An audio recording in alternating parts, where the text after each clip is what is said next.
Hi, everybody. I just gave an introduction to the folks that are here.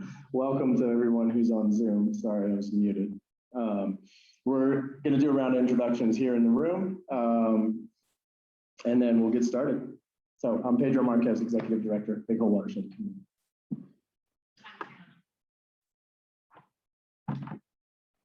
Then I'm Programs Manager.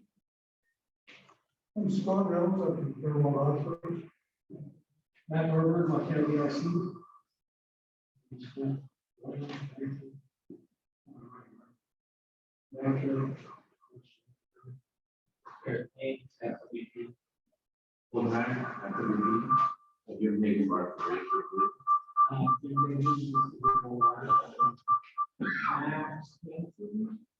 BHWC Watershed Program. All the same, very residents for over 30 years. Some work transfers. And Tom Bowler from Butte. Betty Bowler from Beaverheads. All right, awesome. I'm going to do this so that I think folks on the Zoom can hear Matt's talk because he's going to talk from over there. I'm going to hand him this whole situation. So we're going to get started with the Precip Report, which I think is going to be rosy and very happy. Yeah, I think you can refer to Beaverheads.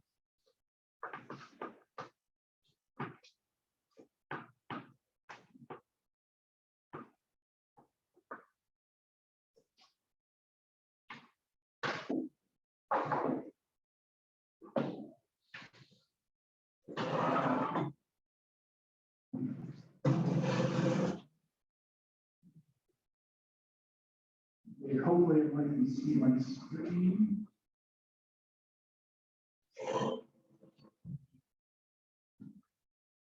Well, I'm going to keep this relatively short and sweet. So you all kind of know what we're dealing with. Low flows, hot weather, and that kind of sums it up. I'll go through the report. So stream flows to Big Hole have generally been well below average since the start of April. Bulk of our snowpack is already melted off. River peaked earlier and lower than normal. Daily average flows for this time of year are well below normal levels, with most gauges reporting stream flows well below the 25th percentile and some even below the 10th percentile. I should also say that I compiled these numbers from yesterday because I was in the field all day today. So if you're looking at the stream flows and percentage, they might be a little bit off, but they're representative. And so here on this page right here, just kind of the representative stream flows of all the gauges from yesterday. And if you kind of look, this column right here is what we had yesterday, and then this column here is what we have for medium flows. So everything is well below this time of year. So moving on to what little snowpack and this precipitation have. So Big Hole snowpack is well below normal, 14% median. And really that's just dark horse. That's the high elevation site. It's got about 3.1 inches as of yesterday. It's got 8 today.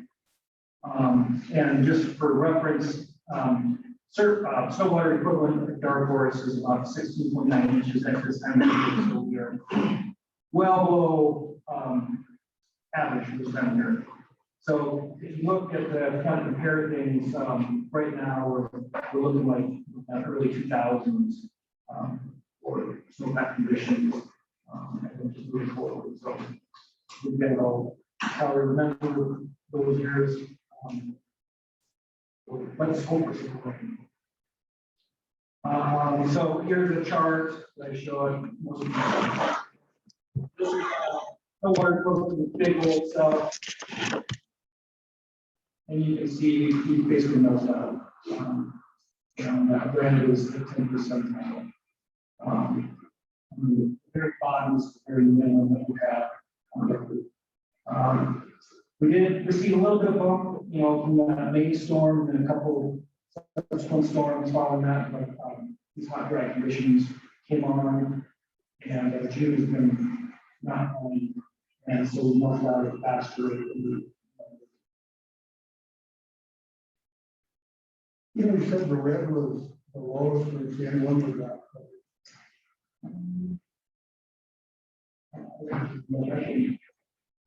This is just a picture like this. I'll get back to you on that.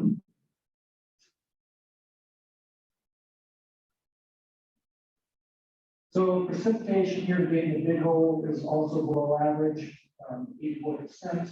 That's total. So that starts October 1st. To take that into account, you know, we had some storms in the fall, and then that big March storm that we had in April. But then we have that many storm and other storms. But you never see, if you look at this, you know, compared to this black line is current year, and you know, kind of since the beginning of April, we just haven't really tracked with what we normally have for average. You can see that bump in mid-May. But we're definitely below average this time of year, and everything is dry. So the forecast, say. No, sorry, that's me. So kind of starting to sound like a broken record. Unfortunately, it's a negative broken record, but with that transition to neutral infill conditions, forecast persists. Montana, and especially the big cold in southwest Montana, above average temperatures and below average precip. I did say hot and dry, but I don't feel like it right now. So water shortages obviously are expected. We're already seeing those now, and they're expected to persist through the summer once we get some timely precip. Again, here is and so outlook from the National Weather Service. It says not active, it means neutral basically. And so neutral is favored to the northern hemisphere. 70% chance through June to August, and then 50% chance moving through the fall and early winter.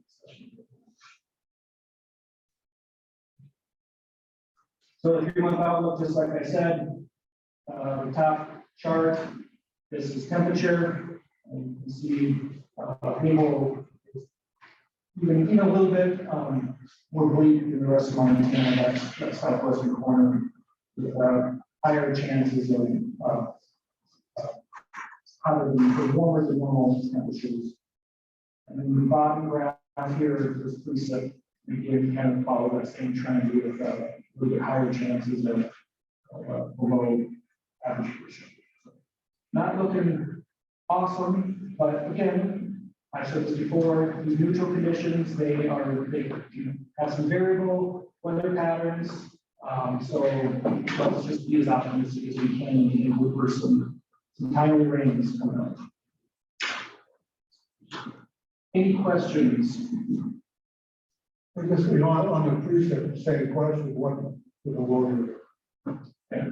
I'll do that.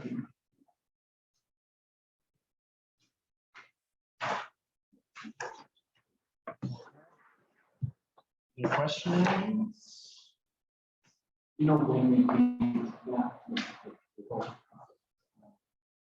We peaked, well, which, I mean, yeah. I guess if you look at like, platinum, it was top user.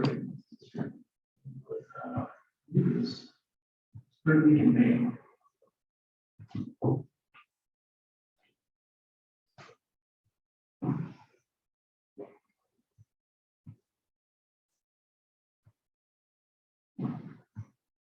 All right. Matt, can you unshare your All right, thank you, Matt.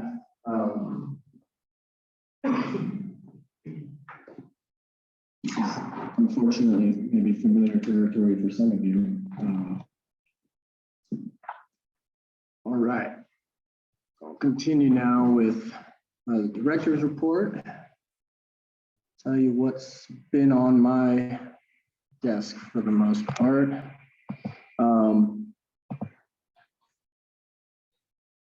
Okay. I mean, the big thing for me recently that you all are aware of is working, there's been a lot going on with Fish, Wildlife, and Parks, a lot of changes, there's new administration. Obviously, there's been some repercussion from that I've been just talking to folks about quite a bit. So the first one is on native fish management. Board members, you guys know there's a letter out that I asked for you all to take a look at, provide comments on today. This would be the time to do it.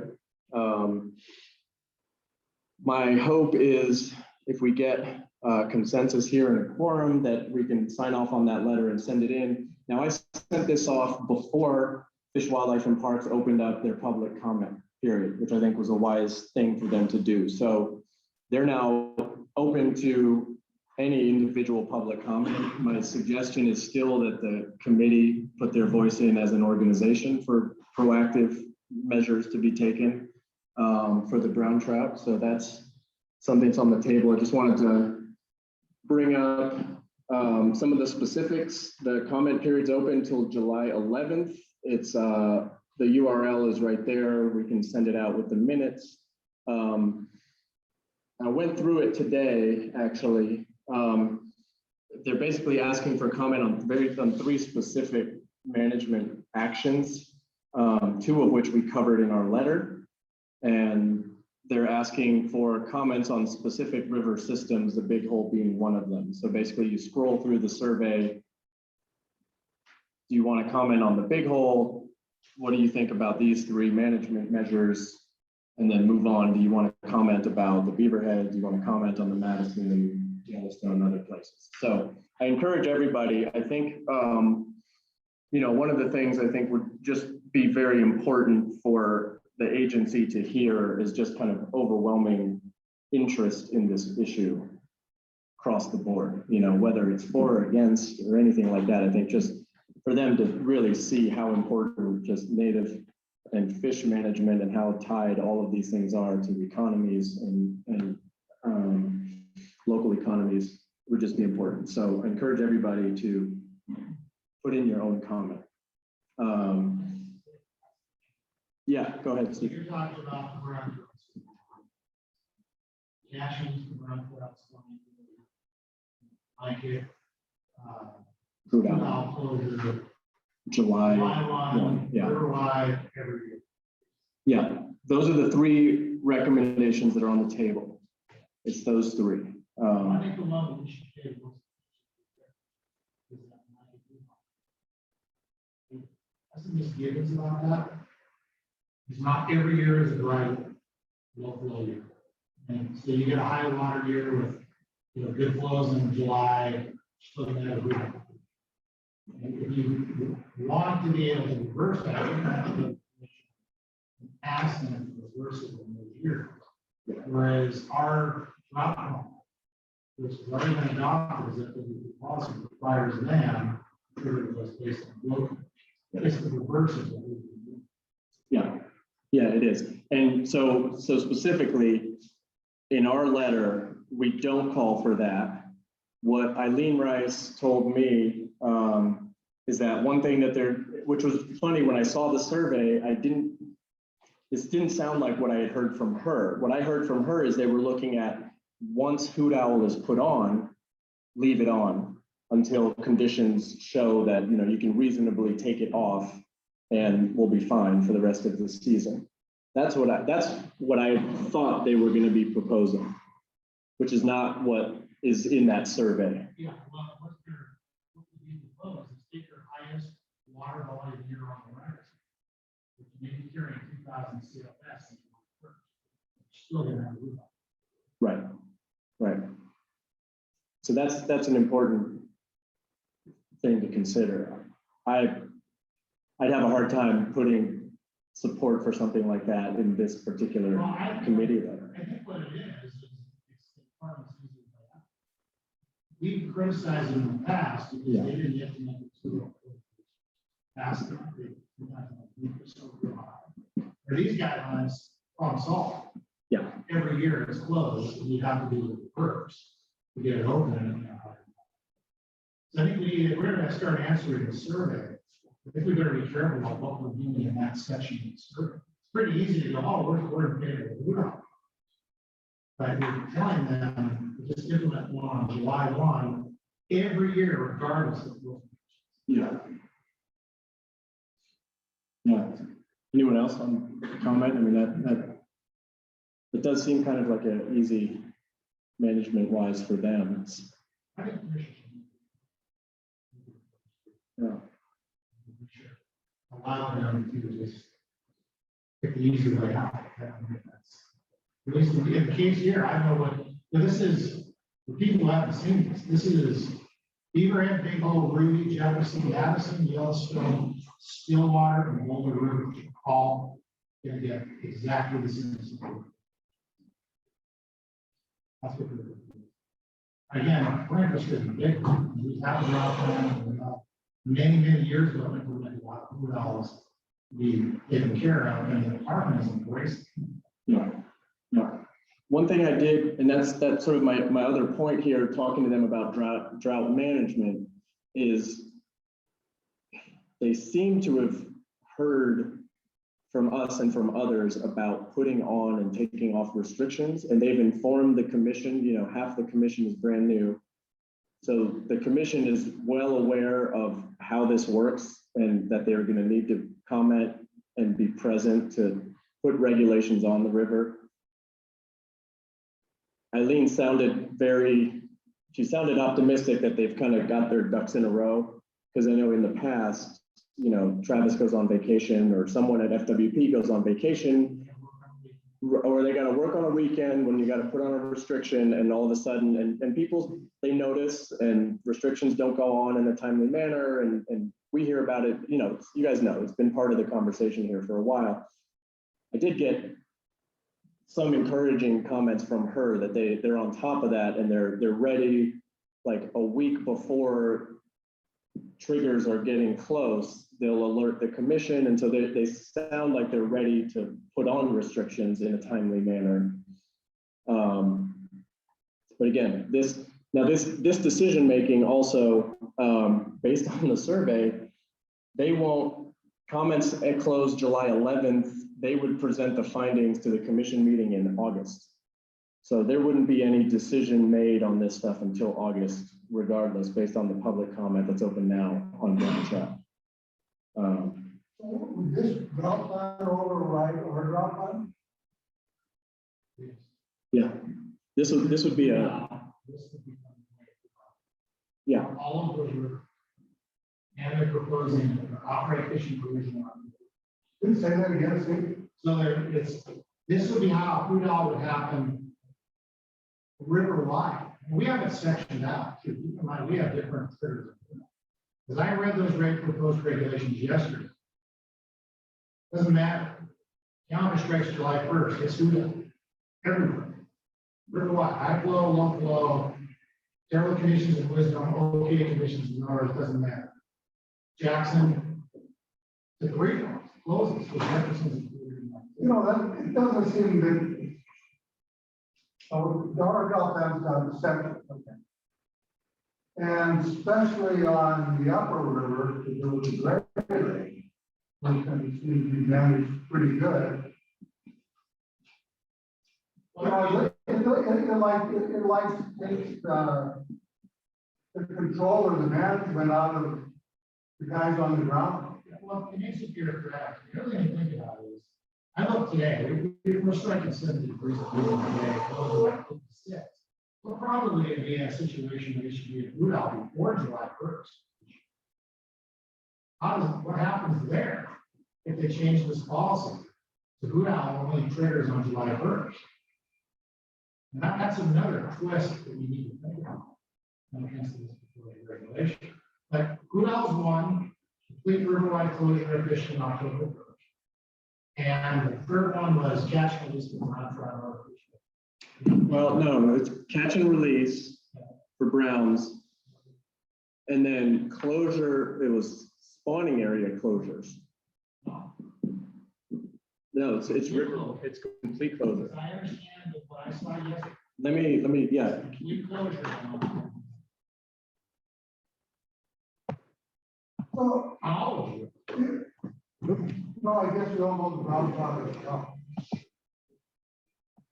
Does anybody talk to the, U.S. Fish and Wildlife Service about, one time we talked about, 20 years ago, basically the vet said, no, you gotta leave brown trout as catchable, removable fish because they're competition with the gray leg, and that's, at that time, that was part of the reason, because we had catch, wasn't catch and release, it was just a catch on brown trout. They were happy with that. And that, at that time, now, told that they didn't get risk. So, how does this fit into that scenario? They're, all of a sudden, This is the last meeting for this summer. You never come to one meeting. And all of their meet today is over at the town sports. All of it. Ice is there, region three's there, local miles, finding this exact. Kind of trade-off where there's no kind of this meeting. But we need that type of, we need those people in our lives. Some discussion. Guarantee gets together with those people. Some people who are interested in it. There's a lot of twists in this. Complicated our situation. all right, so I pulled up the survey. Where's the drop in the This brand new out of the department, this is the last. Well, this is not for this is because this is in response to the freshman. This is, and the other question is what about rainbow trout that are also down top the same? I don't know why we're all only talking about one. I'm trying to down 62%, what we're is down 50%. But all we're talking about is the ground. That's all the part talks about. All these regulations are aimed at covering ground trout. No fishing on their spawning beds, catching and using ground trout, and these, of course, all fishing are down. But rainbow are down only 4 percentage points less than ground trout.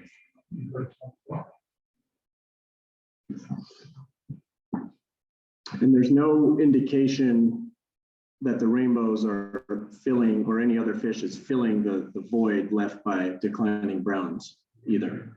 Yeah. But yeah, go ahead, Paul. Jim Olson said that showed that rainbow apartment increases. In the section 5, they're doing okay. But the rest of the river, I think it was following the same trends. Yeah. You're on the last, so Jim and Jerry Creek samples every year. We sample 4 times in the last week. Each one of those samples show declining growth. There used to be about 1,200 rainbow per mile. It was like 550. And there was like, I think, 600. Wow. So there's approximately 1. That compares to 27. So all the emphasis is on the ground. I haven't heard any discussion at all about what's going on there. So, and to me, those are questions I think we need to answer. Yeah. If they don't, if they do that, Steve, we're talking about over. They might be coming volunteer. Yes. Well, they're messing around with something. I think they really want to take care of a large area, because it's all those rivers, it's everything from big all the way over to the school. Yeah, I think what they did, they took a paintbrush and changed it. And we've had a plan for over 45 years. And it's worked, or at least it has up to today. And there's been a lot of volunteers on every side, and it's made it work. The really upsets me that government is coming in and just blowing 25 years of our work, and basically they're gonna end up doing. Is that Jim's right? Well, that's why they're opening this public comment, which is, I think, why it would be so important for as many people to comment as possible. So just to bring it up, this is the actual survey here. Steve's right. It is a closure, fishing closure, all species, September 30th until the 3rd Saturday in May. So that's all these rivers. They're listed up here. Big Hole, Ruby, Upper Yellowstone, Boulder, Beaverhead. Yeah. So they're protecting basically both spring and fall spawning seasons.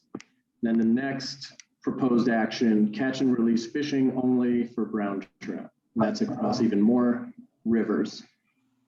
And then the third proposal that is out for comment is implement standing hoot owls from July 1st to August 15th. Which I kind of agree with Steve that that's sort of an arbitrary selection of dates there. On some years may be the perfect timing, and other years may be completely off from what's actually happening, or completely unnecessary, right? Pedro?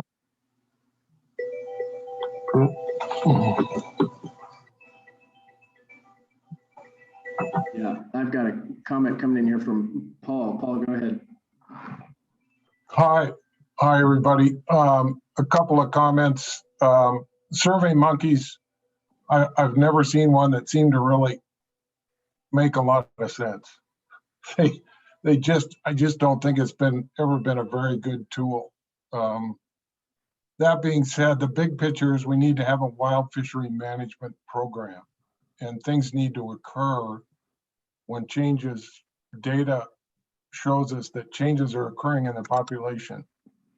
Jim Olson presented very well what's happened to the brown trout and made recommendations: one, catch and release for browns only, and to do some study sections with spawning closures. And I think that's where most of the agreement has been. So throwing this whole thing in about the hoot owl has really kind of taken us off track.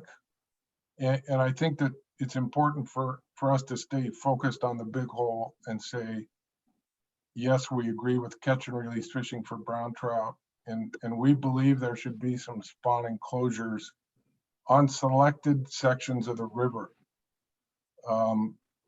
And personally, I think from Melrose down to at least the Notch makes the most sense, since this is where the big number drops have occurred over the years.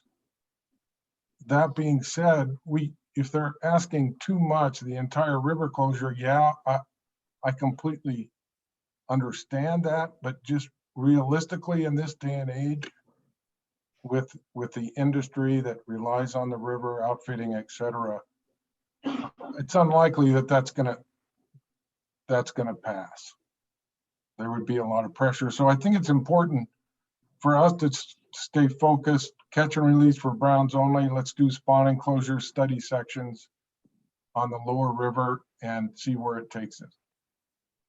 And absolutely, the hoot owl thing completely interferes with what's already happened, and how it got in there, I have no idea. So. Okay. Sorry, Paul, you came in pretty quiet, so here I'm going to kind of paraphrase here for the group, but Paul was saying, kind of agrees there.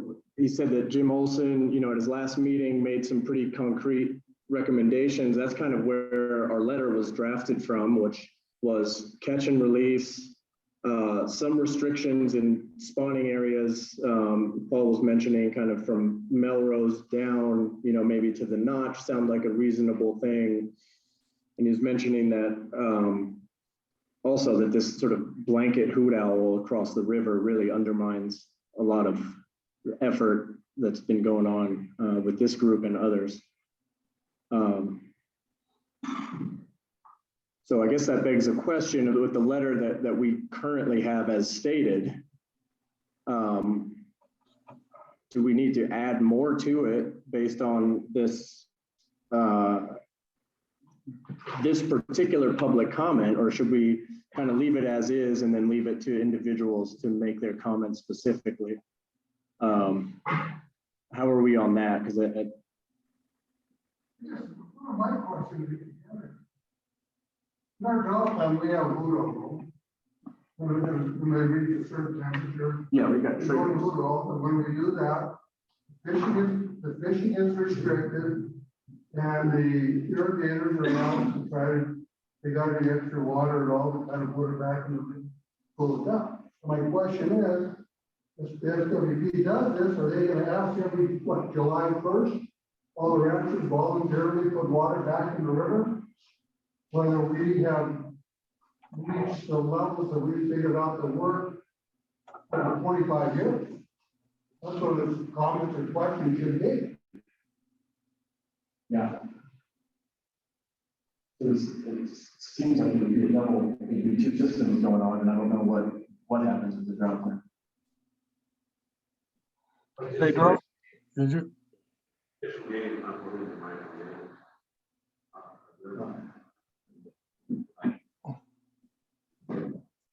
a lot of work. It's proper way to do it.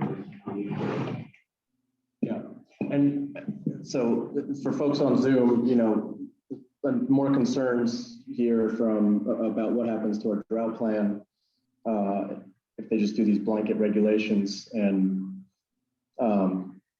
you know, comments about it's hard to micromanage, but it takes work to micromanage a river system specifically with the level of specification I think that we're talking about.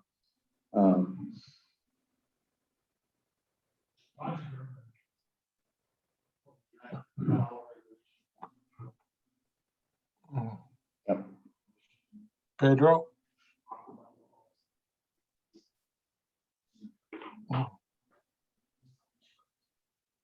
To not to alter the hoot owl as, I mean, is there, would there be support for, you know, one of the things I know had been frustrating is the sort of yo-yoing of turning hoot owls on and off and on and off and all the process that's involved, and that takes time. And so one of the things on the table is potentially once you hit hoot owl, kind of keep it on so that you don't have to do this whole song and dance of, you know, turning rivers back on and taking them off and putting back on. That is a lot of work, and to some degree I get it. It doesn't make sense to turn a restriction off if you're just gonna have to put it back on again a day later, right? Right. Ours isn't a day later, we've got the ways and all. The point is, it's working. Yeah. Why mess with something that has been proven to work?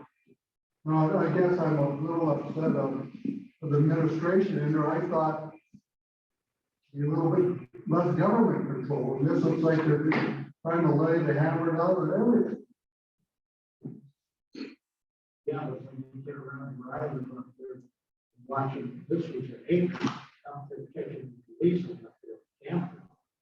That's ridiculous. That's the whole person. Used to be when the fishing season opened at 15th of May, and went until the end of November. And then it was closed. And I have no problem with that. It's between the May and September when our drought plan is in effect. And one time I did up there in April, when it was a little swimming, yeah, we sure did, we found it down there in winter.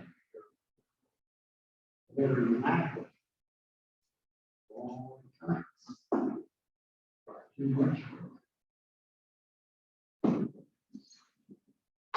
You gotta remember one thing, ground trout is.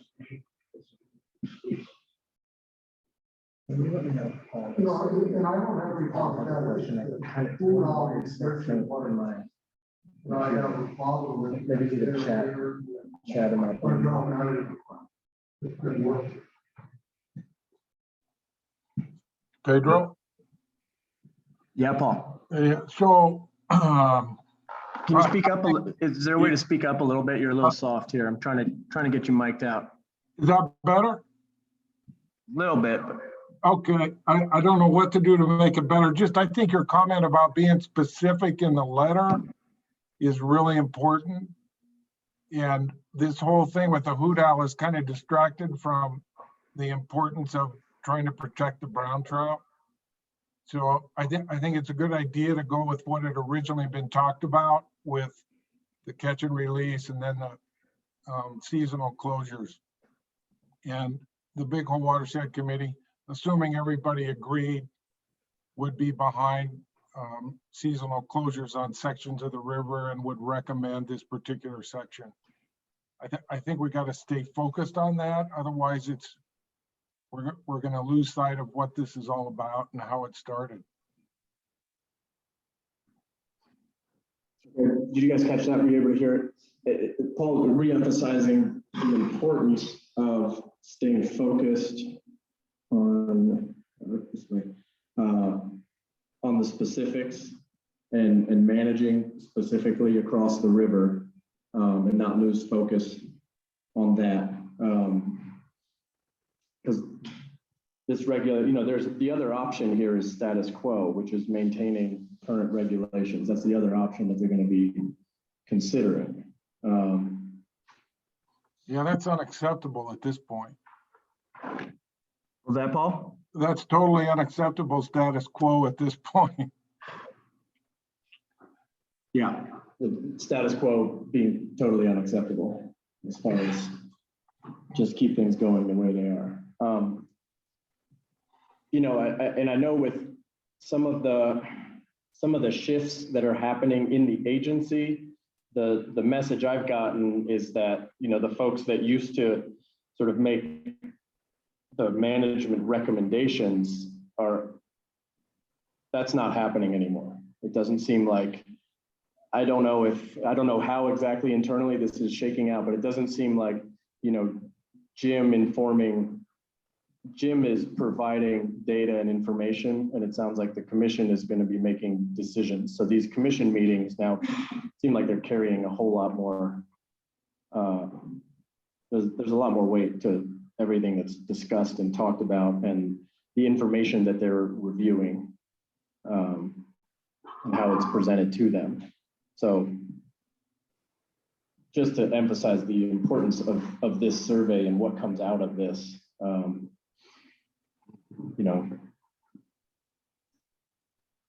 so does it sound to me then that, am I right to say that, should we add more specificity to one of the bullets of this letter? Do I need to pull it out to kind of reread what's in it? We were encouraging. Yeah. Yeah, We've been overtaken by events. At this point, you need to provide organizational comments specific to their proposal. You need to address three things they're proposing and address things that we think are important aren't in their proposal. You can't just respond to what they've laid on the table. There might be something missing that is in the original letter that's not in.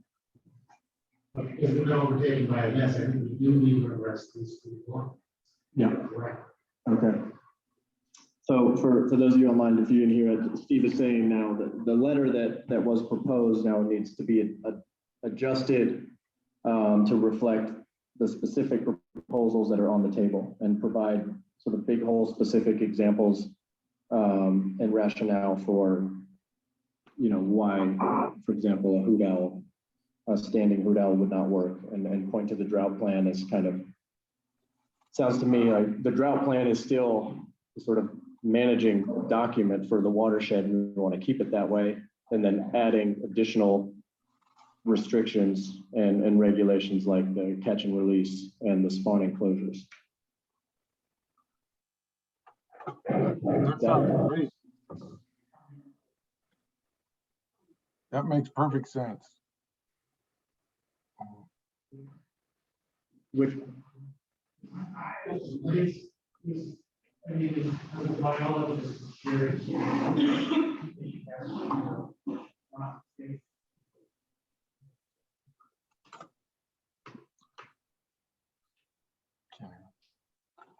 Yeah.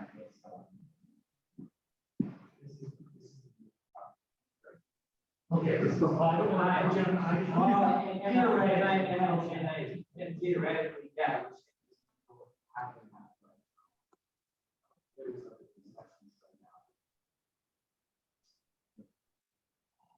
It's pretty cloudy.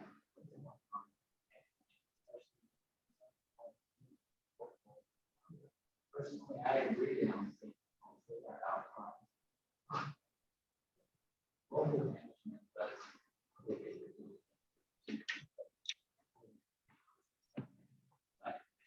There is a change.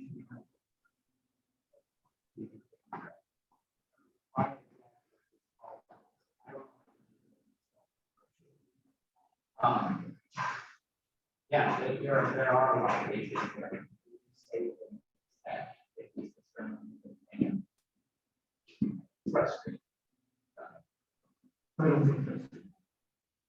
No, it's not. But it has things that different. And it is something that we are talking to address. I certainly would. What the board is doing us rather than super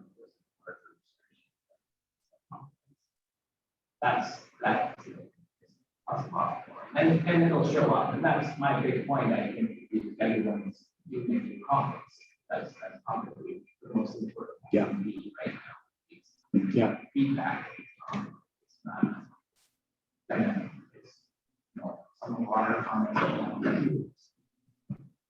Question, is there a disconnect between like the articulating and the local conservation practices, C3 working with something like that? But no one knows why they define grounds or, so, okay, we're talking grounds. Yeah, and that's, again, that's a shift and changes of how we're looking at species. Originally, we were doing electro-fishing surveys. We've gone entirely genetics, because it's far more, you're going to be an estimate, more effective for us. We can actually get real population estimates. Before that, we were looking at actually like we're strictly going through. Really, we've gone to that genetic method that way. So there's a picture out there that I would say that might not look like we would play down the road because of pines. I can't answer that. Yeah. And that's again just shifts our program. Okay. Well, given all the things that we still have to talk about, this is like my first point, but I knew what I'm hearing, I guess the proposal I get on the table that I'm just trying to kind of summarize to bring this back is recraft this letter specific to these points, emphasize what's worked in the past, emphasize the drought management plan, the cooperation and commitment that there is in this watershed, local management, and support. Sounds like, from what I'm hearing, I will address each one of these issues specifically in the letter and resubmit that as the watershed committee's comment. This is going to have to happen before our July meeting, so it'll have to happen via email to get everybody's okay on the letter. Yeah, and we don't meet in July, so I'd have to fish a quorum out of you guys by just individual contacts. Does that sound like the way forward? Because the letter as it is, sounds like it's not, it doesn't address these things, right?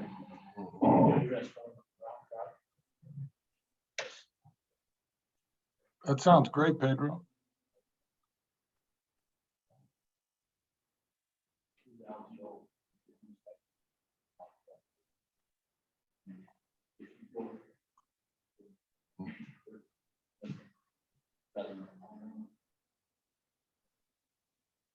Okay. Yeah. Yeah. So there's a comment by Hans here that if we lose hoot owl and the ability to sort of manage on a smaller scale, you'll lose a lot of goodwill and cooperation from ranchers, because at that point, right? Is that fair? Yeah, at that point, you've ignored all of the goodwill that's happening with water.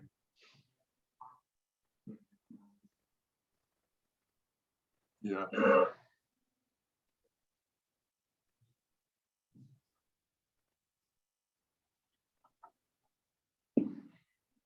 Yeah. No, it's a partnership on the whole river.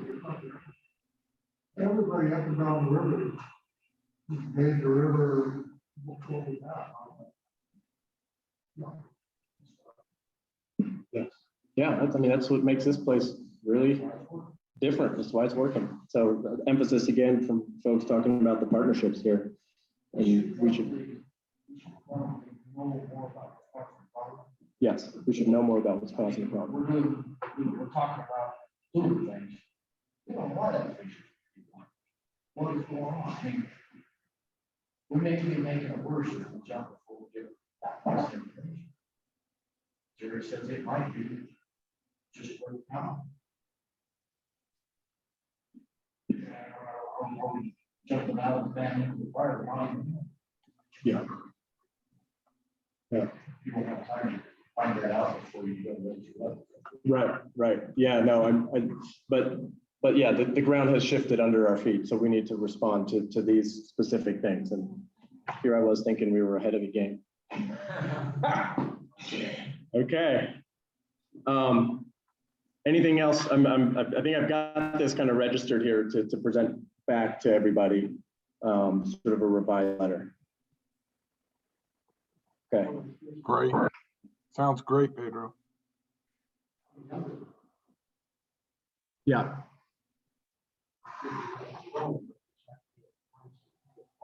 Yeah. It's convenient managerially, but it's not effective. Yeah. So, all right. Paul or Chris, guys online, you got anything? Any last comments here? That sounds like a great plan. New letter. Okay. Thanks, Paul. We'll work on it. Okay. All right. I just looked at the numbers that I asked them about, so everybody knows what we're looking at this time of the year. Those low numbers was 1987. And the next low numbers was 1994. That's about the category we're almost in. Yeah. So 87 and 94 are the two metrics that come close to what this year is looking like water-wise.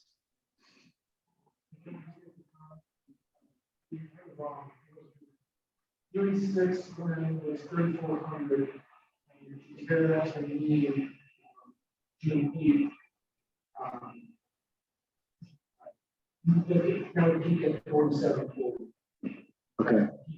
So I guess we're close to timing wise.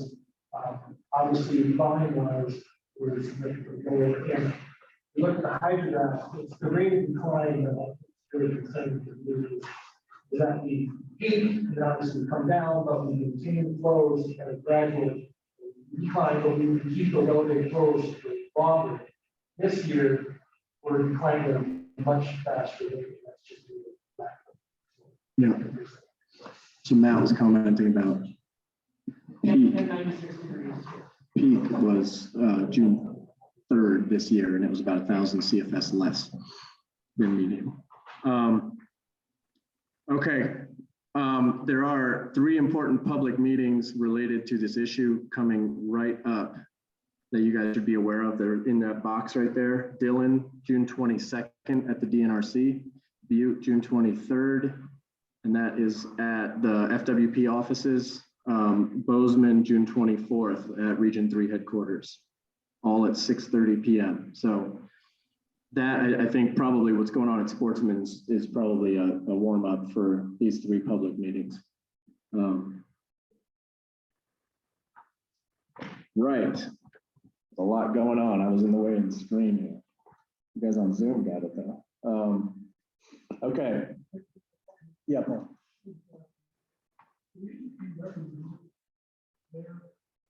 At those meetings?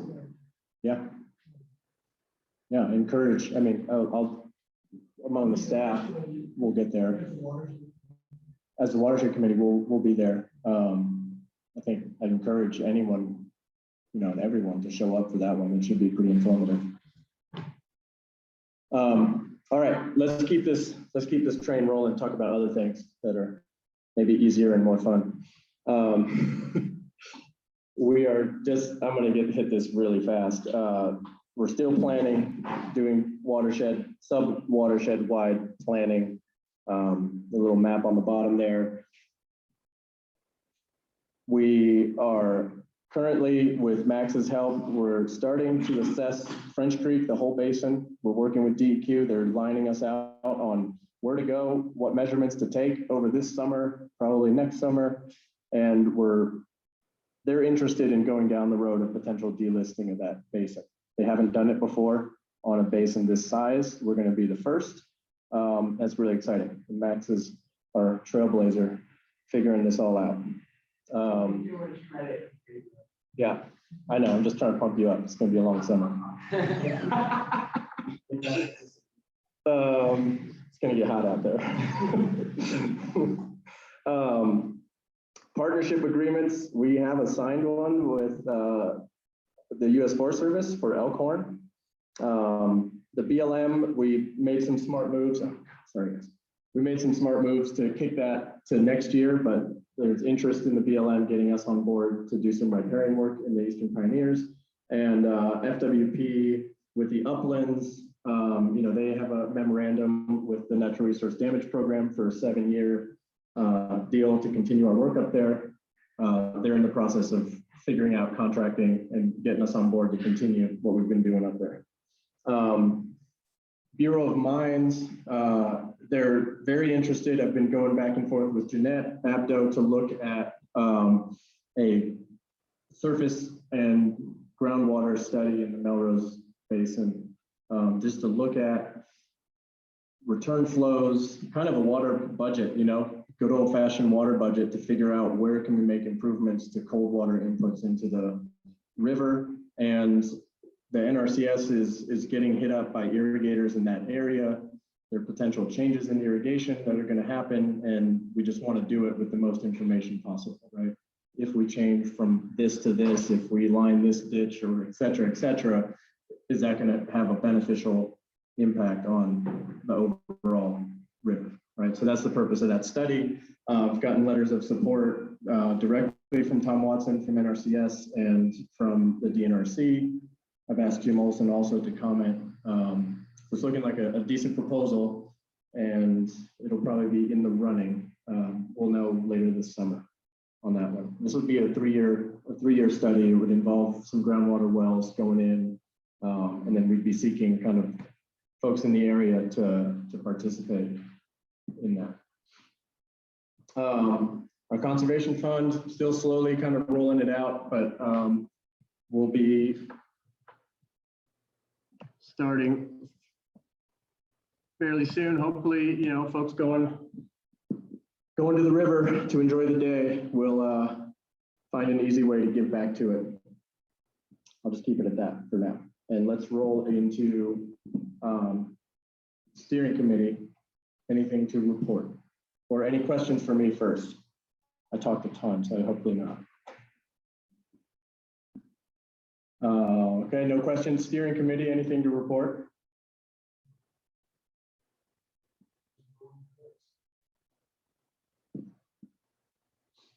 Okay, nothing to report from steering committee. Okay, then let's move on. Let's move on to, Dan, are we up? Wildlife first.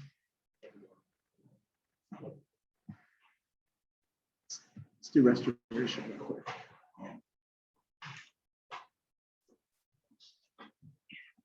Yep. There you go, sir. All right, make this pretty brief. Over the last 3 weeks, we've been working in the Anaconda uplands. I've had hand crews out there doing what we do up there, sediment control and vegetation establishment. A couple photos up there, the guys seeding and building these check dams. So been a big push up there this last month, and really liking what I'm seeing up there. It's been a great crew. So that has really filled my month. Pedro mentioned the Elkhorn Mine and Mill. We got the U.S. Forest Service participating agreement finalized, and I just found out this morning we got our Bureau of Reclamation planning grant accepted. So officially have a project up at the Elkhorn. Pretty exciting about that. So this next month we're going to be cruising on Elkhorn, getting up there doing our field work up there. Pedro also mentioned the monitoring effort up French Creek with DEQ. As you can see, Max is here taking cross section. Next month, we're going to go heavy on that again and throughout the summer. Upper French Gulch has officially been awarded this RDGP grant. I knew this was going to happen. Well, I didn't know, but I kind of knew this was going to happen. But this last month, I found out that we officially got awarded that. So this month I went up there, started the monitoring process.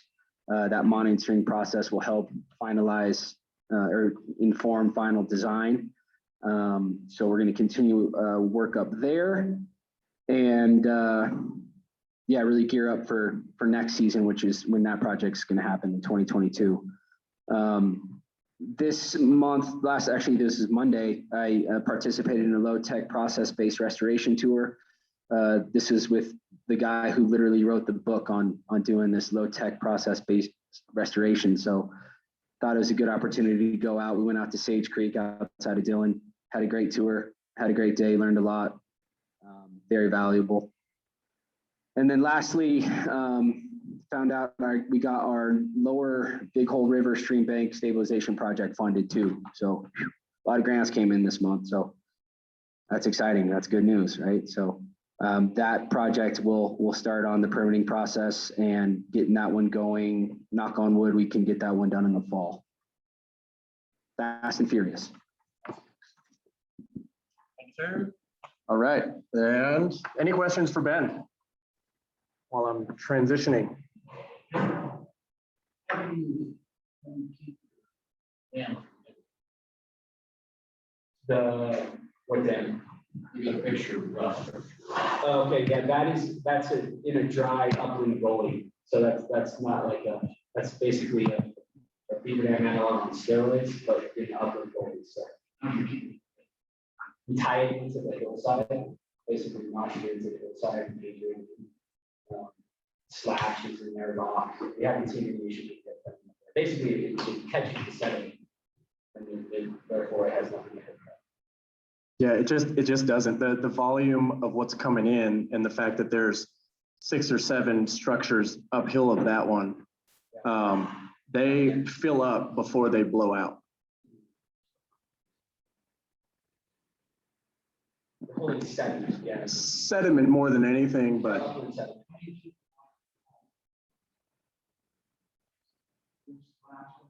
splash pads. And it also, the water kind of infiltrates into the ground. There's not a lot of overflow. Basically, by the time the sediment hits the structure, the water is kind of slowly infiltrating into the ground. There's not a lot of overland water flow. If that makes sense. How Staff will show you. full are you? Oh, they fill up. Yeah, depending on the year. We walked one of that first little draw of California Creek along the road there. Structures that we installed in 2015. Some of my first work with you guys when I was a contractor, and we just threw trees down in there and built these structures, and they're now all completely full. They were 4 feet tall when we built them.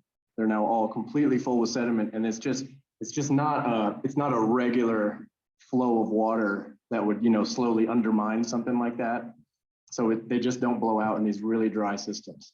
Well,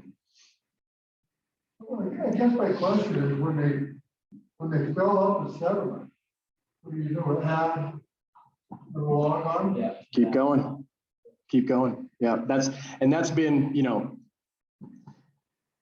this whole, and this is kind of the process-based stuff, right? And it's very thankful for this super fund project because it's multi-year and you're able to come back and sort of revisit these things, maintain them and keep building them until you're going to get to a point when then all of a sudden grass just starts growing in the bottom of them. That slows the water and everything even more. And it just gets to an equilibrium point is what we're finding. In some gullies, we've hit that point. In other gullies, we haven't. In some gullies, we've realized that we just need to bring a D6 in there and just grade the crap out of it until it disappears, right? And so it's easier to do on Superfund with a multi-year budget than it is with these grant programs that only last 2 years, and then you gotta, you know, so it's a unique situation. But no, it's a good question, and you do create sort of a steeper drop on the back end of these structures, so you try to taper them and put more cushion on the backside of them and all that. Just notch in like an overflow.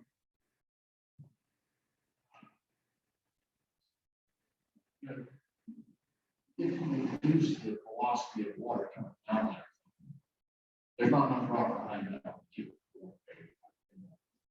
Yeah, Doesn't have to be working, it needs somehow to diffuse water. yeah. What you're telling me is you're not. It's just not that much water. Where we put these are pretty dry until you get, you know, an inch in August. And then this whole thing really does gush. And then when my experience, what's happened is they all fill up that year. And then you know, then you ask the boss for more money and you go back and you build more. You basically don't know. That's the idea. Yeah. You're also checking your water stream before you release that. Right. Yeah, we follow the, you know, you follow the erosion pathway all the way to where it originates. And it's usually like this bare, white, chalky slope.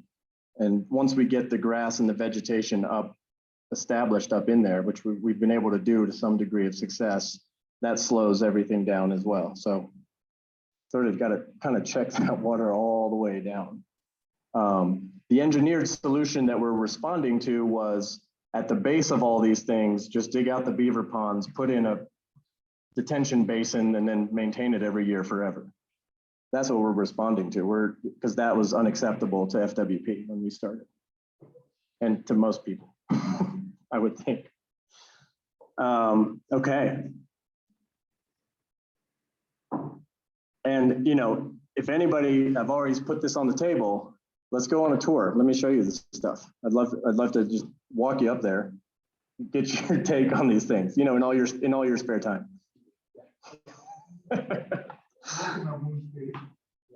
Yeah. All right. We are going now with wildlife report. Tana, you ready?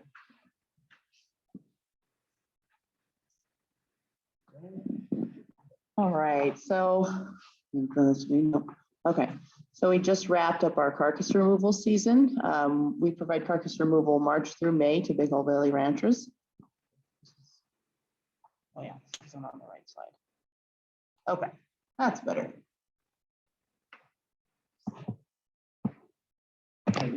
Okay, that's better.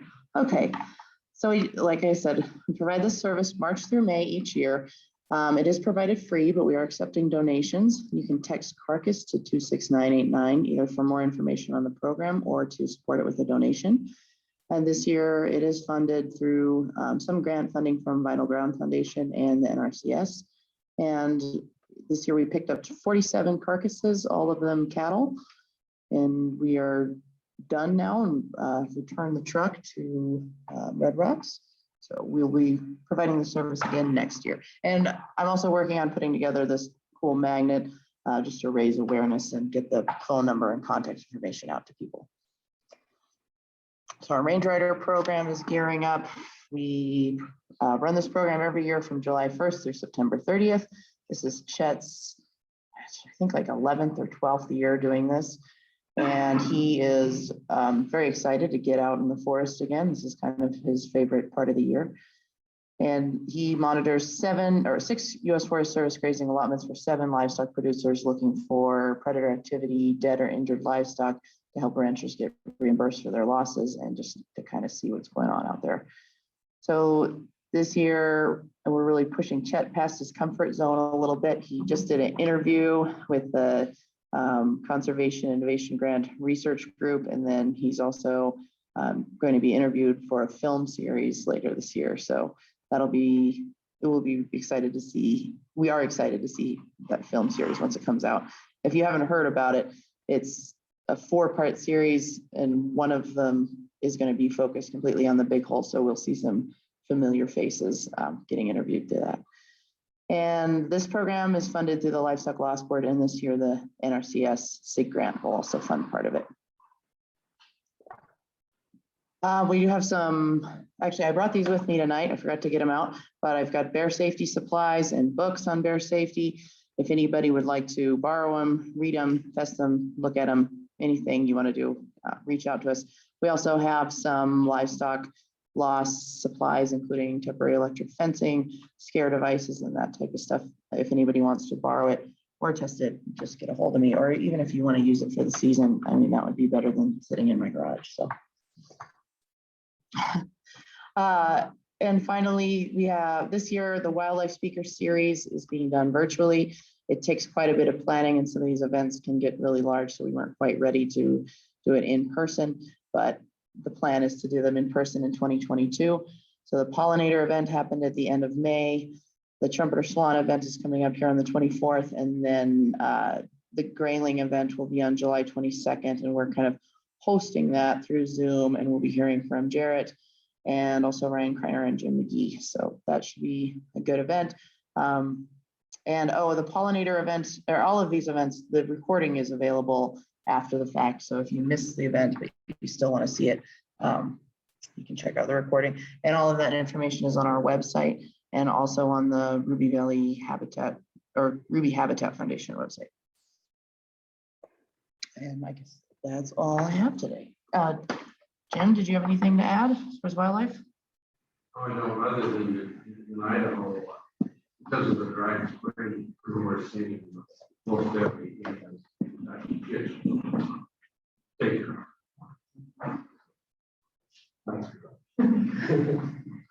Okay. Then one other thing, so BHWC staff, we will be at or some of us will be at the Montana Range Days next week, the 21st, 22nd, 23rd down in Dillon. So if you're in Dillon, come and see us. Thank you. I've heard great things about those tours, so I'm gonna make sure to get on one of those. Okay, let's take a quick break, and then we'll get to our speaker for the day on aquatic invasives. Quick break. Thanks, everyone. Did we hit everybody? Yeah, we hit all that.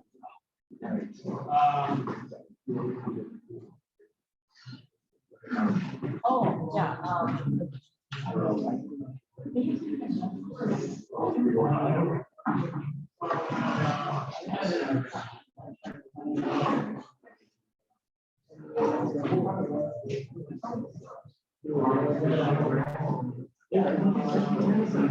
I'll just stop by. Email with the link to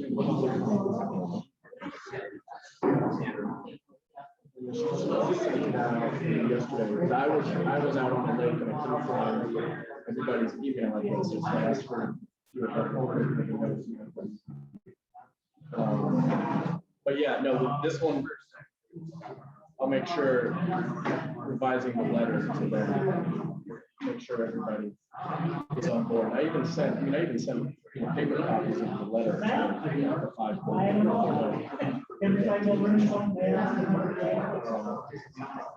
it just, you're trying to communicate. I really thought I was going to engage a conversation with them. But then they're like, oh no, we're going to open public. Oh wow. The way they did it. And until Steve really kind of,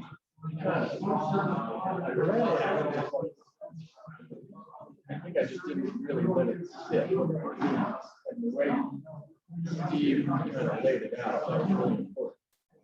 That was.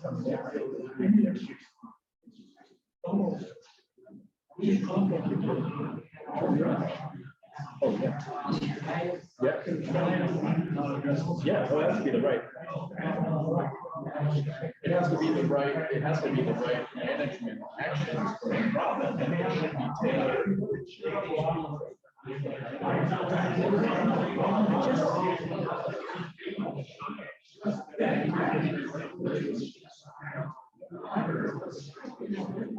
Sure,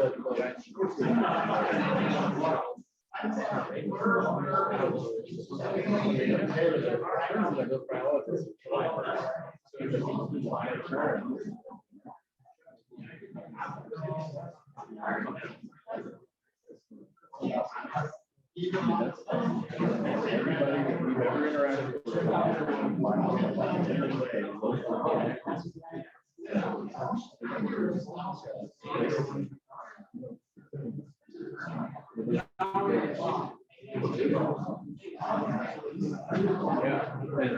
and already, you know, I saw a bunch of commissioners last meeting.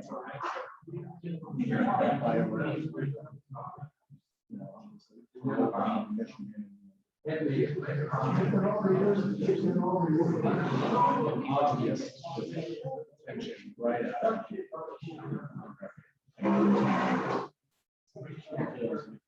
All that.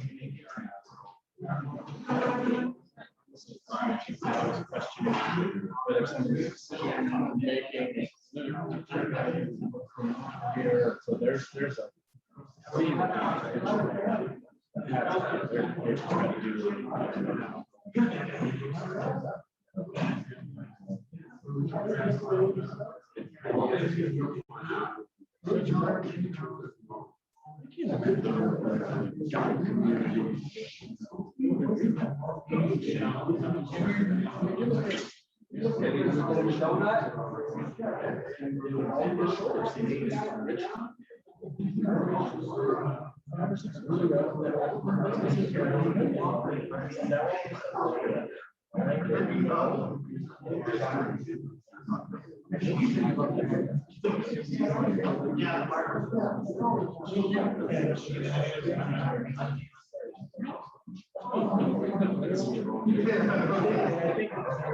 The core thing that I want to capture, that I really got from the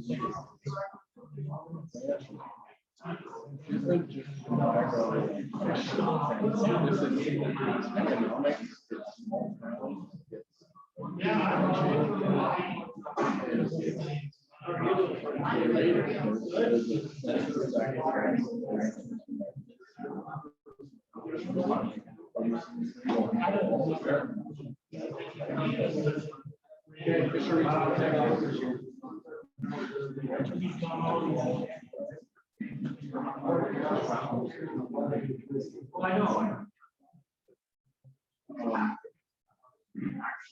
So, I mean, the question, I'm hearing Sam Stone in my ear. No, and he's, you know, what he was sure would say. Getting a letter right and getting it. You gotta be.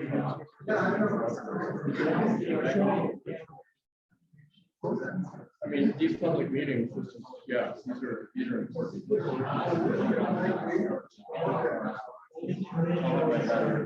Drafting.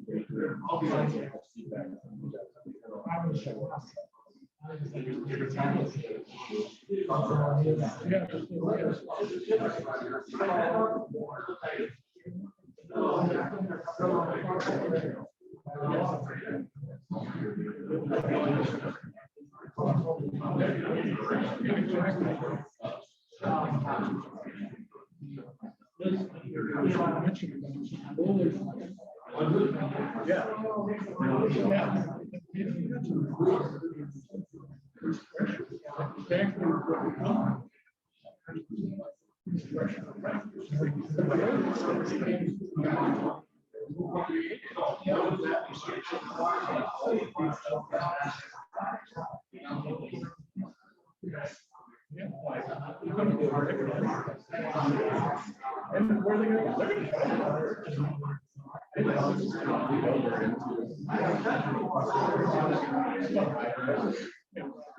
it's gonna go.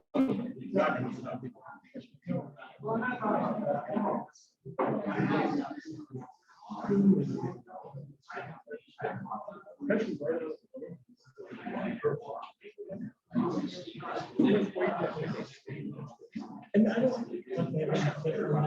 was, yeah. Why didn't they put these on, why didn't they ask for public comment? Leave it open.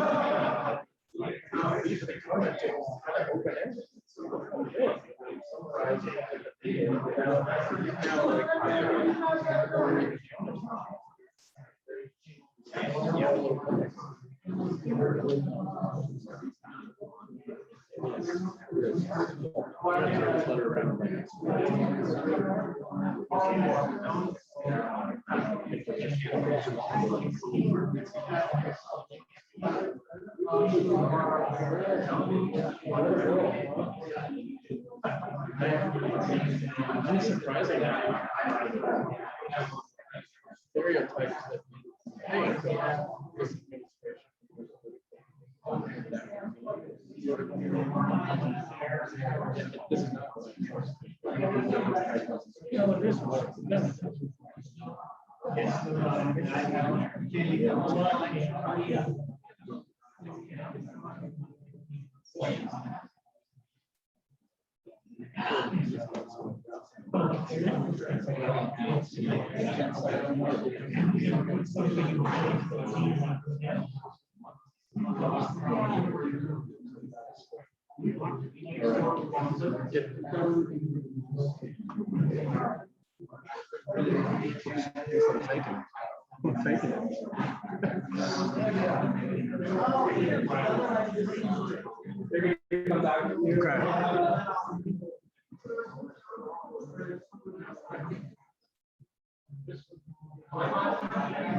Well, and we do a lot of, we do put a lot of things here out there, you know.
All right. I'll be ready to shine here. I got sidetracked. All right, guys. All right. Can I call you guys back to order here? All right, grab your last cups of coffee, folks, and let's come back to it.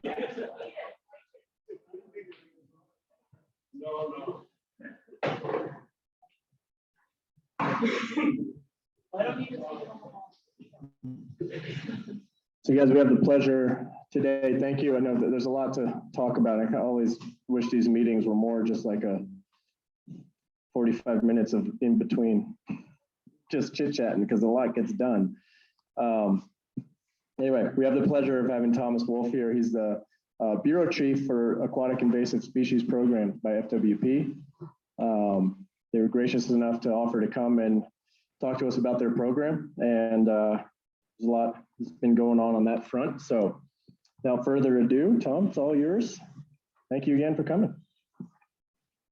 Appreciate it. Thank you for the invitation. So my name again is Tom Wolf. I'm the AIS Bureau Chief at Fish, Wildlife and Parks. I don't have anything to do with fish, so things related to hoot owl and stuff like that. I'll defer to my supervisor, Eileen Rice. And please, if you have additional questions or things like that, contact her directly. Because there's a lot going on in the department right now, as has been referenced. So if you have concerns, make them heard, provide those comments. That's how the agency works. And that's how comments or how concerns get addressed is through those comments. Red button is a pointer. Okay, great, thank you. Okay, so something completely different, aquatic invasive species. I was hired 2 fish, wildlife, and parks 4 years ago when mussels were detected in Montana. You can see a mussel encrusted propeller and pipe there in the back of the room. That's what they can do. You can see those things back there. Those are 6 weeks in the water in Lake Mead. So that's how fast those things can grow. And it doesn't take much imagination to see what that would do to a pipe.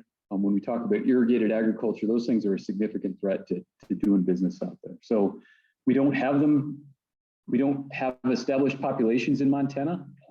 We're trying to keep them out. It's an effort that's not just done by Montana, but every other state in the West and every province in the West is actively trying to prevent these things from coming in.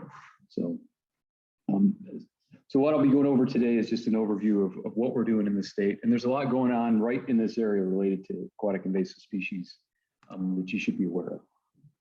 So first question, what is an aquatic invasive species? It's a species that doesn't belong here. Those little books back there in the back of the room, they include fish like bass, rainbow trout, things like that, and they list them as an invasive species. That's not how Montana addresses them. They're a non-native sport fish, and we don't call them invasive at all. They're managed for sport fisheries. The species I'm talking about are things like zebra mussels, invasive snails, invasive weeds like Eurasian water milfoil, things like that is what we're talking about today.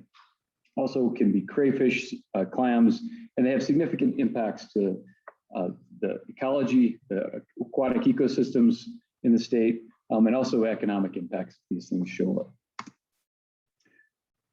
So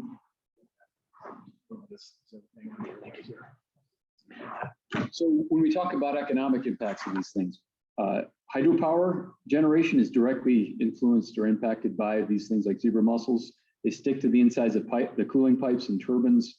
They stick to trash racks and grates. When we talk about irrigated agriculture, they stick to the insides of pipes and pumps, obstructing flow. What they do is they attach to things and then they grow on top of each other, so they can totally occlude flow relatively quickly. So that's the impact of these things. And it's not the end of the world when these things show up. They're all over the Great Lakes. They're all over the Southwest now. But the cost of business goes up when they show up. So it's worth our while to prevent them from being introduced. And they're moved by us. So these things move as aquatic hitchhikers. They stick to boats. They can survive a month out of water in the right conditions. So it's very easy for somebody to go down to Lake Havasu in the winter, leave their boat in the water. They come back, they've got these mussels on them. They launch in one of these water bodies 2 weeks later, and these things can still survive and reproduce. So that's why we have this clean, drain, dry campaign to make sure boats are clean when they come into the state. Not just boats, but things like barges, used pumps and pipes, things like that can transport these things. So it's really important that this stuff is clean, especially if it's coming from a place that it has known invasive species like zebra mussels. And then another pathway is aquarium releases. So not necessarily zebra mussels, but other species.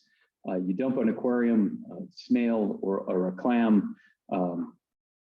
Aquarium plants can really cause a lot of problems when they're dumped in our lakes and rivers. So really encouraging people, if you do have aquarium species, not to dump them in the environment.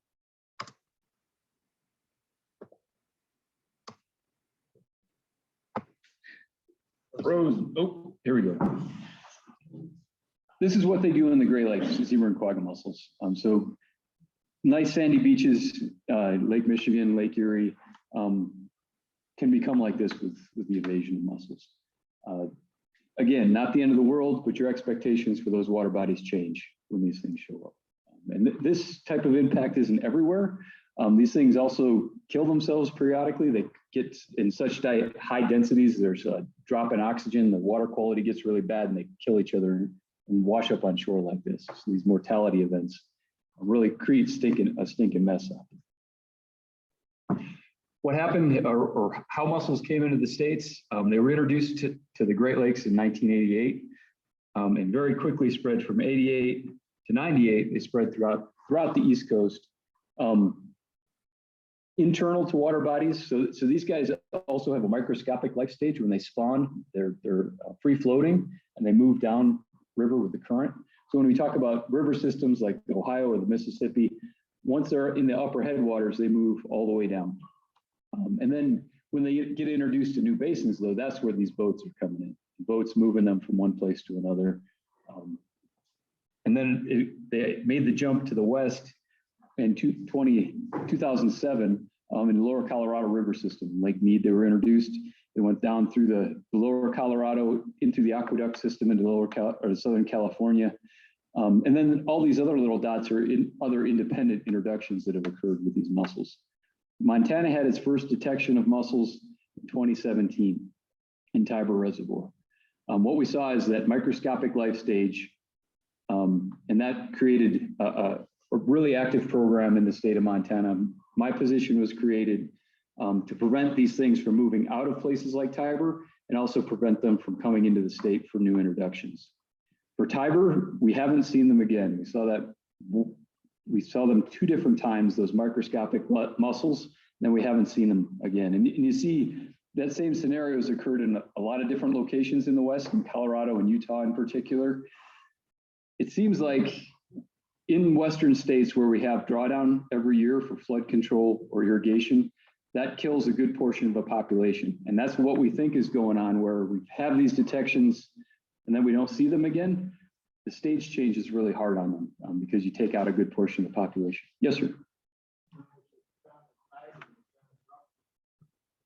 It was in the reservoir, so it was above the dam. But we haven't seen them again after 5 years of 5 years. This is the 5th year following the detection. Is that just from a water sample? Yes, so we actively collect samples around the state looking for these things, looking for that microscopic life stage as well as adult mussels. We've never found an adult mussel in the state, but in Tiber, we saw those microscopic guys on 2 different occasions. In Canyon Ferry, we saw them once. And so in Canyon Ferry, we had 3 years of mandatory exit inspection restrictions at Canyon Ferry because of that one detection. We lifted those restrictions. On Tiber, this will be the 5th year of those mandatory exit inspections to prevent them, if there are mussels there, to prevent them from moving to other basins. If we don't have any detections this season, we'll lift those restrictions on Tiber after this season. So then we can officially call Montana mussel free. Currently, Tiber is listed as a mussel positive water body because of that detection in 2017. And hopefully we get there. We've had no evidence of those mussels for the last 5 years. We're hopeful that that's the case. And that drawdown has taken them out and killed them. So how we address the aquatic invasive species issue, in 2017, we had that detection. There was a rapid program expansion focusing on prevention, early detection, and education for aquatic invasive species issues. Watercraft inspection is our big prevention focus. Clean, drain, dry is our message. Talking to boaters to make sure their boats are clean. There's nothing on them, no mud, no dirt, no mussels, no weeds. All the water is drained out of them and they're dry. And that helps prevent the movement of a whole bunch of different aquatic invasive species. And also educates the boaters. So we have the inspection stations like Anaconda and down at Dillon. We have those 2 different stations looking for boats coming into and through the state, transporting watercraft. There's 30 inspection stations statewide. 10 are operated by partners. So that's one thing that we're really pushing, is to have stations operated by local communities and local partners so that they can handle the day-to-day operation. They manage, they supervise the staff. We come in and train them, we help supervise them, but the day-to-day operation is run by a local entity. So we have conservation districts out east running stations. We're gonna work really closely with Beaverhead Conservation District, and hopefully they can take on that station down the road here next season. And it seems like they're willing to do that. But it's a great way to get that local participation and local involvement with these inspection efforts. Also, they bring jobs to the community, and it's good partnerships that we have. And also, it's a big thrust to educate boaters, so make them more aware of the issues if they're cleaning their boats to help prevent invasive species movement, if there's not an inspection station there, they're still not moving stuff around. Just a good practice to get into. That's where the inspection stations are in the state. Montana rules indicate that boats have to be inspected if they're coming in from out of state, if they're crossing west over the Continental Divide, or if they're crossing into the Flathead Basin. An inspection is required before launch. And so our stations are set up to try to target that in the outer state borders, on the Continental Divide, and then in the Flathead Basin. And that's just a graphic of boater movement. That's the Anaconda inspection station up the road here, and how far people are willing to transport a boat to and through the state. A lot of people are coming to recreate in Montana. A lot of other ones are just passing through. But that inspection station in particular sees a lot of boats that have mussels on them, and they're coming from all over the country.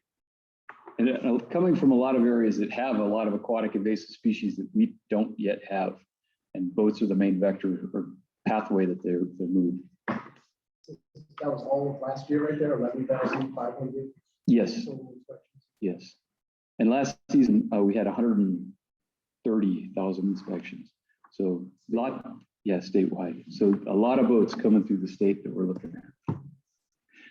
If you're interested, this is up online. This is cleandraindrymt.com. We upload data every week so that you can see where inspections are occurring in the state, how many mussel-fouled vessels have been intercepted, how many high-risk boats have been looked at. It's kind of an interesting way to see what's going on around the state at different inspection stations. And so far, this is an accurate, after last weekend, we're up to 30 mussel-fouled vessels. This is where they're coming from, and the little blue dots are where they're going. So Anaconda has caught over half of those 30 mussel-fouled boats this season. That is a reason for concern, because if we're seeing those boats at Anaconda for the first time, they've missed a station coming in someplace else. And the fact is, a lot of these folks are coming through at night. They hit the eastern border of the state when those stations are closed, and they end up in an Anaconda when we're open. And so that seems to be a trend. We are looking at night operation, although places that have operated at night, like in Canada, Idaho does it a little bit.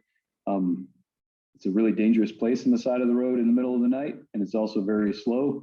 We have a hard enough time supervising our staff now during the day. So we're going to start looking at night operations, but that's kind of a big lift to have that coverage. And what we are seeing is that redundancy. So having that station right here in Anaconda has been very valuable because we are catching. Yes, sir.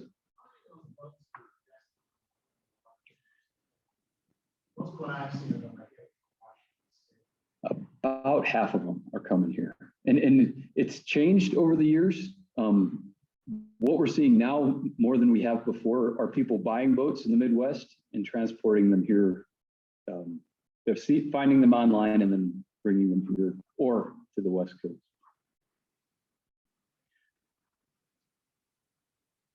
So the blue dots, I guess, show you where they're going. And again, a lot of them are going to Washington, Idaho, but also to Montana. And that's what we're seeing. I think all these photos are from Anaconda this season. One of them, floating barge segments or floating barges also are a vector for transporting these things. And we found some mussels on some barges that came through that were on their way to Lake Ponderay for some construction. Things beyond just boats can move mussels.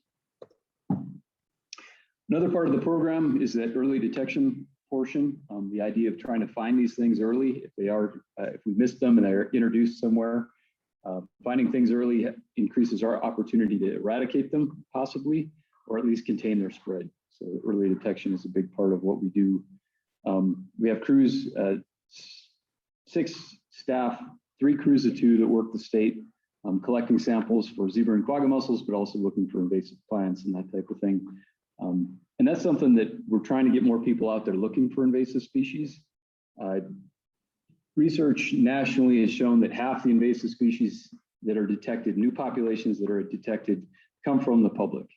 So state organizations are out there looking for these things, but really if the public's informed and aware of this issue and know enough to report something that's strange or out of the ordinary, it's a great way to find new populations of nasty things and really increases our chances of being able to do something about it. So when we talk about zebra and quagga mussels, clam, we have native clams and native mussels, but they don't stick to stuff. So anybody in the state that sees a clam-like critter sticking to something, call us, contact somebody. That is a very bad thing that we need to follow up on and look closer at. And anybody that deals with water, that moves head gates or pipe or anything like that, that should be on the lookout for a clam-like thing sticking to pipes and head gates, because that's a great way to detect things early on. Early detection sampling, so this is where we're looking every major water body in the state with particular focus on our highest risk areas like Fort Peck and Flathead Lake. And then this is just to show that we do have aquatic invasive species in the state. These are our invasive plant populations. Some species are fairly widely distributed, others are not. And that's why that clean, drain, dry message is important. So if you're moving in eastern or western Montana, you don't have to be inspected before you launch, but we want to make sure your boat's clean no matter where you go to make sure you're not moving some of these things internally in the state. Also notable, there's just to highlight things like New Zealand mud snails, Chinese mystery snails, Eurasian water milfoil, flower marsh, other species of invasive things that move around on things like waders, dirty gear can transport some of these things, and they're all non-desirable species that we don't want moving around in the state. And I don't know if you guys heard about this mossball issue. There was something that hit the media in March, I guess, of this year. Mossballs are an aquarium species. It's actually an algae that people like to put in their aquarium. They take nutrients out of the water. In this particular instance, there were these mossballs that were wild collected in Ukraine, shipped into the United States. Zebra mussels are native to Ukraine, so they imported these mossballs into the States. The mossballs had zebra mussels on them, and they were distributed to every state and province in North America. And they had, some of them had live zebra mussels on them. So widely distributed, it was something that took federal action to go after because it was Customs and Border Protection, USDA, APHIS, and Fish and Wildlife Service, a pathway to bring zebra mussels into the country that we weren't really all that prepared for. But if they put these in their aquarium, they have live zebra mussels. The real problem is if they dump them in a lake or river. So the key is we also have a campaign where we work with pet stores to get this "don't let it loose" message out there. So if you have a pet that you don't want anymore, never dump it into a lake or river because you can introduce a lot of nasty things. What about down your drain, wastewater So treatment facilities? a septic tank will take care of these things. These things can't survive in an environment like that. A sewer can take care of it. Down the drain should be fine. Yeah, unless you have a big lagoon system that you have frogs and stuff living in, down the drain should be okay to kill them. So anyway, we're working with pet stores to expand this message as well. Don't let it loose. And then outreach. So we have a statewide outreach campaign where we have billboards and talk to people and get that clean, drain, dry message out there. Working really closely with conservation districts so that they can help deliver this message in their local communities, county fairs, things like that, make sure people clean their gear, and also if they have an aquarium, don't let it loose. Keep those invasive things out of our water. So we're actively trying to get more people involved in the issue, learn about the issue, and help educate people about not moving invasive species around, cleaning your gear, that type of thing, and get the clean, drain, dry message out. Any questions? Yes, sir. How do you expect the species to run into bulk markets? How do you get rid of them? Yeah, so if we find a boat with mussels on it, we use 140-degree water, and that basically cooks them wherever they're hiding. So we first we try to kill them, and then we get rid of them as best we can. These things in their very nature, they like to hide inside of things, and in the darkest, hardest to find location on a boat is usually where they're hiding. And so we cook them where they're at, try to knock them off, and then we don't officially quarantine the boat, but we lock the boat to the trailer and let it sit for up to 30 days to make sure there's some dry time associated with it, to just make darn sure that there's nothing alive on that boat next time it launches. We do. Yeah, and we have great support from our wardens, especially at this Anaconda station. This station up the road here, it had some of the highest drive-by issues with people just blowing by the station. So wardens have really stepped up, focused patrols there, and are pulling people over and citing them on a regular basis now because of that. It's been great.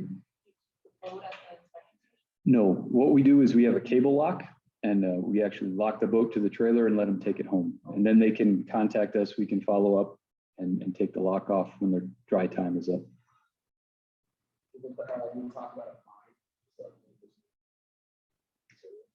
So our current fine is $80. Okay. Yeah, it can be up to 500, but typically the fine for running a station is $85, something like that. Fine for if you have a muscle. If you have a mussel on the boat, it's for intentional transport, the fine is significant, but proving that you're intentionally moving these things is really tough. So the number we put out there is the $500 fine for transport. It could be more if it was intentional, but it's a high bar to meet for something like that. Do you get any cooperation from these emergent states where these boats are coming from? Good question. Not really. So for places like the Great Lakes, for places like Arizona, they've been overrun by these things. And so the horses out of the barn, they're not doing a whole lot to prevent that stuff from coming this way. We work really closely with them. Lake Powell's a great example where the state of Utah has really stepped up and is conducting a lot of inspections down there to make sure those boats are clean when they're coming north. That's the exception though. Most states with things like zebra mussels aren't doing much of anything to keep them there. You already explained this, but I was, can you re-explain why exactly mussels are invasive? Like, are they crowding things out? That's the problem. Competition? Are they releasing things into the water? All the above. So they stick to things. Like, I think I should picture some photos in here. They just cover absolutely everything. So when you talk about spawning beds, they're filter feeders. So they basically mine the bottom out of the food chain. So there's less food available for fish and other organisms. When we talk about hydropower generation, that type of thing, irrigation, sticking inside of pipes and pumps, they really change an ecosystem significantly because they're so prolific, they reproduce incredibly quickly, and they just take over. Not to say that, so you go to the Great Lakes, you can still catch a lot of fish. It's just changed. It's not the same system that it was before. Is there any biocontrol for it? Good question. They've done a lot of exploration in Ukraine in areas like that, and they currently don't have a good agent to go after. The problem is these guys reproduce so quickly, and there's nothing that really can keep up with them because they reproduce so fast. And they haven't found a good pathogen or parasite that's been able to take the edge off of that reproduction. They are part of the background. I think the major issue with these things coming to the States is that our infrastructure isn't built to deal with it. So we have pumps and pipes that are submerged in the water, and over there, they don't do that because of the fouling potential of these things. So that they're just, the cost of us to retrofit things to adapt to these is what our major issue is, on top of our habitat impacts. Drawn down this way, stop on a certain stand. How far are we going to drop it? Dry it up. I mean, if you're going to take them all out, in Lake Mead, they find them living at 400 feet water depth. So they're way down I think, but the issue with these guys is they do reproduce sexually, so they have to be relatively close together. They're broadcast spawners, so they reproduce sexually, and then they float around for about a month and then settle out. And they have to settle out in relatively close proximity to each other to successfully do it again. If you can knock their population back enough so that they can't do that for 3 years, you got them, because that's about how long they live. And so when you have a drawdown situation, you're taking out whatever settled out in that dry area every year. And I think that's what's happening, where they just can't get close enough to successfully reproduce enough. And there's not enough that are drifting deep enough. There are a percentage that do that, but if they're not close enough together, then you got them. I think that's just a guess though.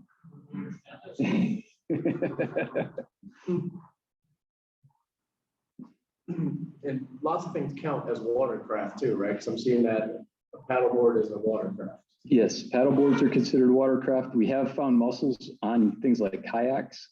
One thing that we see for boats coming out of Lake Powell is Lake Powell's a mess right now. There's hardly any water in there. The water continues to go down. And if you're boating down there and step in and out of the boat, you can have mussels stick to your shoes and they end up in the bottom of the boat and then they end up here. So it doesn't necessarily have to be a mussel attached to something. It could be just a mussel transferred from one place to another on something like a shoe. Yeah, and waders, that could do it too.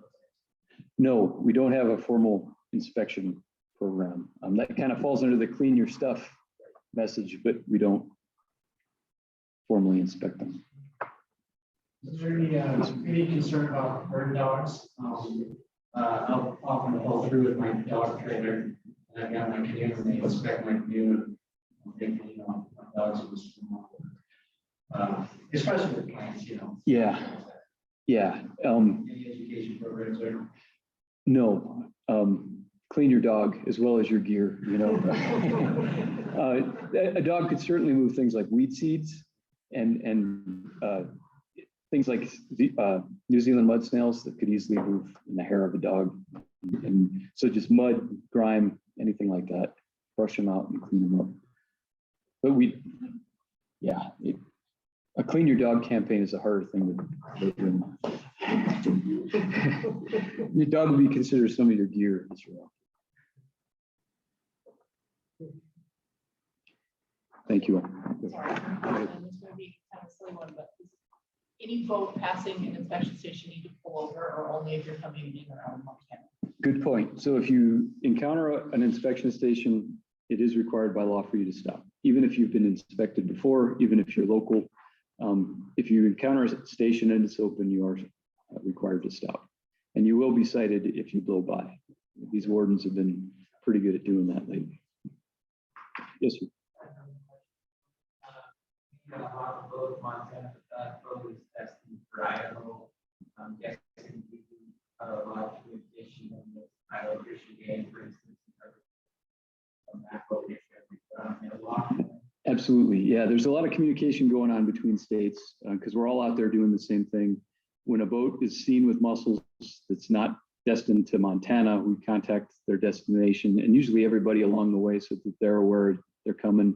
And then they have the keys to unlock the things too. So, yeah, there's a lot of that. Yes, sir. Moving from the east side to the west side, you have to inspect it. So I live with you. I take my boat over to Ennis, but I have to get it inspected before I can launch it. Technically, yes. And that's Madison River, Big Hall River. yes. It's the intent of the law is to prevent zebra mussels in particular from moving over the divide because of Tiber and Canyon Ferry. In those particular instances, you know, the Anaconda Station is there to help accommodate that requirement. In some locations, it's harder to actually find a station.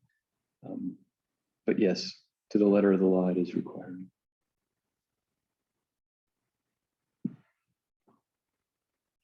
Thank you, everybody. Appreciate it.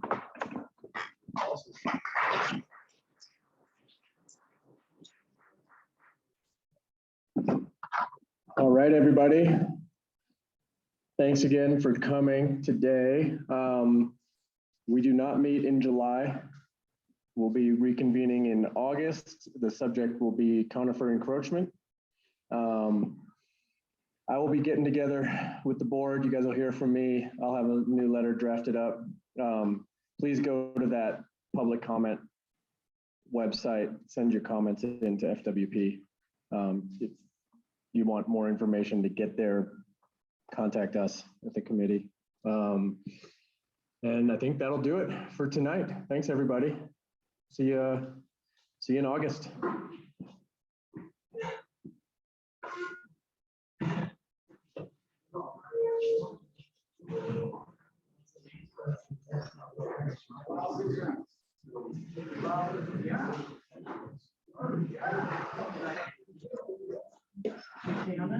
You know what kind of file that is, wildlife speaker series?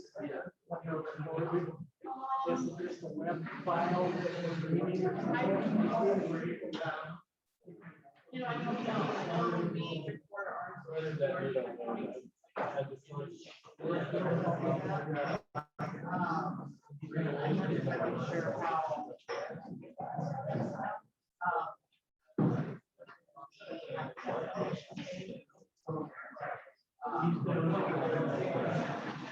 It's a stamp.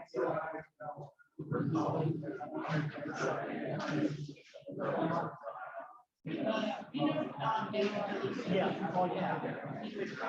Okay. Thank you. Yeah.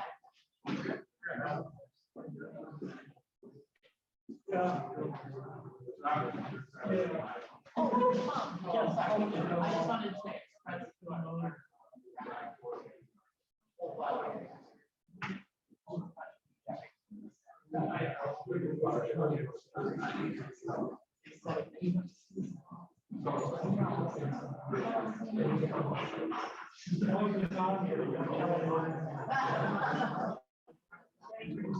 I'm glad to do it. I always help most of it. I think, yeah. Well, you know, and I was gonna kick into some of those other groups, but I don't see where they have any metrics.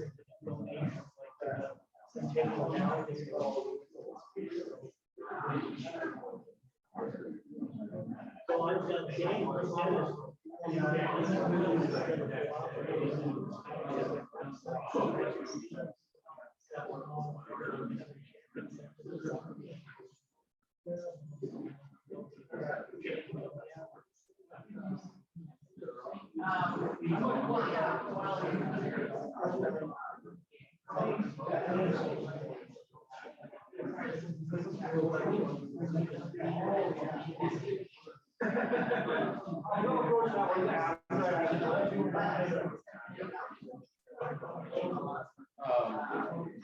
It's at the DNRC headquarters. Let me make sure, because I wrote it.